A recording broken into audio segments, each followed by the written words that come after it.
भगवान बाबा हनुमान जी को प्रणाम। महान त्यागी बाबा जुमदेव जी को प्रणाम। परमात्मा एक।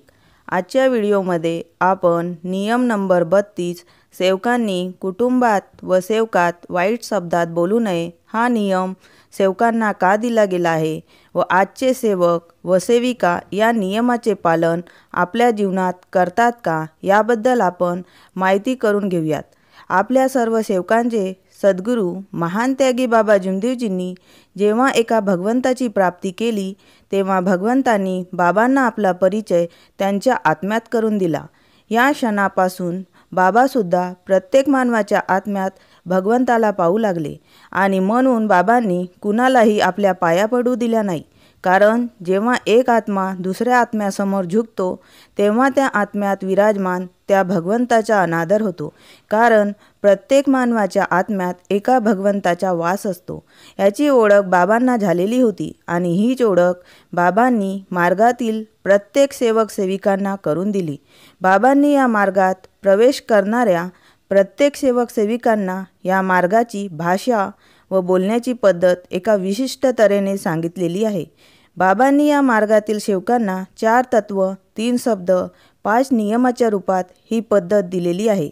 तत्वांना धरून चालणारे, सत्यमर्यादा प्रेमाने बोलणारे व नियमाने वागणारे सेवक सेविका हेच या मार्गातील बाबांचे खरे सेवक आहेत असे आपण समजावे। परंतु आजच्या घडीला परिस्थिती खूप बदललेली आहे।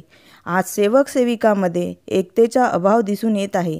एक म्हणतो मी मोठा, दुसरा म्हणतो मी मोठा, हा भेदभाव आपण आपल्यात निर्माण करीत आहोत व या अहंकार वृत्तीमुळेच आपण आपल्या मनात दुसऱ्या सेवकांबद्दल तसेच कुटुंबातील सदस्याबद्दल राग निर्माण करून त्यांचा अनादर करतो। आपल्यात वैचारिक मतभेद असावे, कारण प्रत्येकाचे विचार वेगवेगळे असू शकतात, परंतु आपण त्या वैचारिक मतभेदाला मनभेदात बदलून टाकतो। सेवकात कुटुंबात वागण्याची मर्यादा विसरतो व आपण आपल्या मनात अहंकार निर्माण करून सेवकांशी वाईट शब्दात बोलू लागतो। तसेच कुटुंबात सुद्धा आपण राग आणून वाईट शब्दात बोलत असतो। आजच्या परिस्थितीत आपल्या आजूबाजूला हे घडत आहे। हे खूप दुःखदायक गोष्ट आहे। आपण बाबाच्या आदेशाचे पालन करत नसल्यामुळे आपल्यावर दुःख निर्माण होत आहेत। आपण नेहमी लक्षात ठेवायला पाहिजे की आपल्या मार्गातील दैवी शक्ती जागृत आहे आणि ती शब्दावर उभी आहे। जेव्हा आपण दुसऱ्या सेवकांना किंवा सेविकांना किंवा कुटुंबातील सदस्यांना वाईट शब्दात बोलतो तेव्हा त्या शब्दाचे वाईट परिणाम आपल्याला स्वतःलाच भोगावे लागतात। कारण आपल्या चुकीच्या कर्माचे फळ आपल्यालाच भोगावे लागतात। मार्गातील दैवी शक्ती आपल्याला आपल्या चुकीच्या कर्माची क्षमासुद्धा आपण जर क्षमा मागितली तर देत असते। परंतु आपण जेव्हा कुटुंबात व सेवकात सत्य मर्यादा प्रेमाची वागणूक करीत नाही व वाईट शब्दाचा वापर जर आम्ही सतत करीत असलो तर या मार्गातील दैवी शक्ती आपल्या कुटुंबात टिकत नाही व ती आपल्यापासून दूर जाते। आपण एकीकडे म्हणत असतो की भगवंत शब्दावर उभा राहतो आणि दुसरीकडे आपण कुटुंबात व सेवकात वाईट शब्दात बोलत असतो। आज आपल्यामध्ये अहंकार निर्माण झालेला आहे। काही सेवक सेविकांना वाटत असते की मी खूप वर्षाचा जुना सेवक आहे, मलाच बाबाची शिकवण समजते व तो साध्या कार्यातील सेवकांसमोर हाच मोठेपणा दाखविण्याच्या नादात शब्दांची मर्यादा तोडतो व अशा शब्दांचा वापर करतो की ज्यामुळे समोरच्या सेवकाचे किंवा सेविकाचे अनादर होईल। परंतु तो हे विसरतो, जो भगवंत माझ्या जवळ आहे तोच भगवंत त्या साध्या कार्यातील सेवकाजवळ सुद्धा विराजमान आहे।